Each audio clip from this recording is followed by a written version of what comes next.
Hey, deserving listeners, this is chapter 5 in my attachment theory deep dive. I've already had 4 chapters, so listen to those first. In this chapter, I'm going to talk about sexuality and attachment theory. There's a lot of research on sexuality and attachment theory, but I want to get into at least some of it here just to give you an idea of what's going on in the research.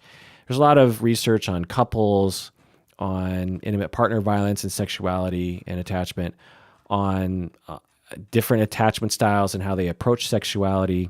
You know, preoccupied people approach sexuality different than avoidant people, than secure people.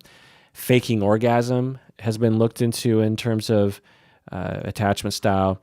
Infidelity, how does infidelity, when people are cheating on their partners, what does that have to do with attachment theory? And I think attachment theory is the explainer of all that stuff. What about pornography? How is that related? Are some people using more pornography or less pornography depending on their attachment style? And then also, what about child porn? Is child pornography related to attachment theory? The consumption or proliferation of child porn, is that related to attachment insecurity at all?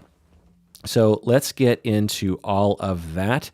This is the Psychology in Seattle podcast. I'm your host, Dr. Kirk Honda. I'm a therapist and a professor.